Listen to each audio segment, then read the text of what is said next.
আমি একবার রামপুরা এক মসজিদে জুমার নামাজ রমজান মাসে পড়ানোর জন্য আমি গেছি। রমজান মাসে জুমার নামাজ পড়াইতেছি, পড়ানোর আগে বয়ান করতেছিলাম। বয়ানের মধ্যে এক মুরব্বী আমাকে পার্চা দিচ্ছেন, একটা প্রশ্ন দিয়েছেন। তো আমার আবার অভ্যাস হলো কেউ প্রশ্ন দিলে আমি এটা রাইখে দিই, কারণ বয়ানের মধ্যে প্রশ্ন নিয়ে আলোচনা করলে বয়ানের যে ধারাবাহিকতা এটা ঠিক থাকে না। কথা বলেন ঠিক কিনা? তো এই জন্য আমি এটা রেখে বয়ান যখন শেষ হয়েছে বাস তখন মুরব্বীর কাছ থেকে বাস আমি পার্চাটা নিয়ে দেখলাম, ওইটাতে লেখা, হুজুর রমজান মাসে কেউ যদি ঘুষ খায় তাহলে তার রোজা থাকবে কিনা? কথা বলেন। রমজান মাসে কেউ যদি ঘুষ খায় তাহলে রোজা থাকবে?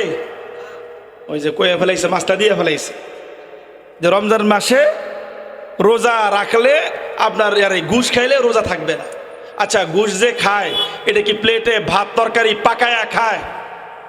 কথা বলেন।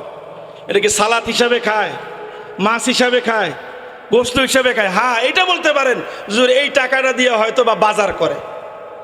কথা বলে। এই টাকাটা দিয়ে হয়তো নিজের ব্যক্তিগত প্রয়োজন যেটা আছে ওইটা পুরা করে। কথা বলেন। কিন্তু এইটা দিয়ে আমি বললাম যে ভাই আসলে বিষয়টা হলো রোজা রাখা এটা হলো আল্লাহর আলাদা বিধান, আর ঘুষ খাওয়া নিষেধ এটা আল্লাহর আলাদা বিধান। কথা বলেন।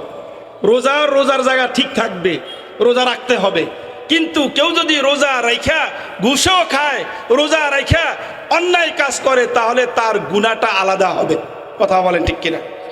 পরে উনি আমার কয় হুজুর জব মিলে গেছে। তা বললাম কি মিলছে? কয় আমি আসার আগে আমি চিন্তা করলাম আপনি আজকে এখানে আসবেন, তো আপনার একটু টেস্ট করা দরকার। তো টেস্টটা যেহেতু করতে হইব, তো কোন মাছটা দিয়া? তা আমার মনের মধ্যে পড়লো, হয় এটা তো আপনার রমজান মাসে যদি কেউ রোজা রাখিয়া ঘুষ খায় এই মাছটাই হুজুরে জিজ্ঞাসা করি। এর উত্তর তো আমি নিজেই জানি না। এই জন্য চিন্তা করলাম যে আচ্ছা ইউটিউবে দেখি এর উত্তরটা কি আছে।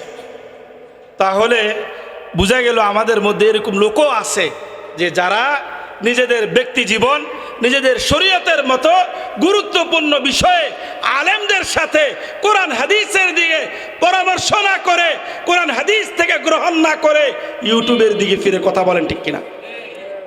কিন্তু হযরত মুসা আলাইহিস সালামের উম্মত ওরা বুদ্ধিমান, তারা নিজেরা ওই যুগে ইউটিউব ছিল না, এই জন্য তারা নিজেরাই নিজেদের নবীর কাছে চলে গেছে। এই জন্য দোস্ত আজকে আমরা যারা এখানে এসেছি, দারুল কাসেম ইসলামিয়া মাদ্রাসা, বসুন্ধরা মাদ্রাসা, বারিদারা মাদ্রাসা, এইভাবে এই এলাকার আশেপাশে যতগুলো আমার মসজিদের ইমাম আছেন, খতিব আছেন, আমার যখন যতগুলো ধর্মীয় বিষয় আসবে, ব্যক্তিগত পরামর্শ আসবে, আমরা কার সাথে মাশওয়ারা করব? কথা বলেন, কার সাথে মাশওয়ারা করব?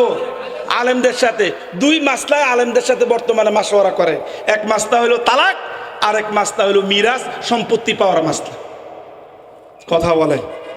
এই দুই মাসলার বাইরে ইমাম সাহেবরা এখানে আছেন, খতিব সাহেবরা এখানে আছেন, এই দুই মাসলার বাইরে আল্লাহর কিছু বান্দা হতে পারে, কিন্তু বেশিরভাগ এই দুই মাসলার বাহিরে ভিন্ন মাসলাগুলো নিয়ে আমাদের সমাজের সাধারণ মুসল্লিরা ইমাম খতিবদের সাথে কোনো আলোচনাই করেন না। কথা বলেন ঠিক কিনা?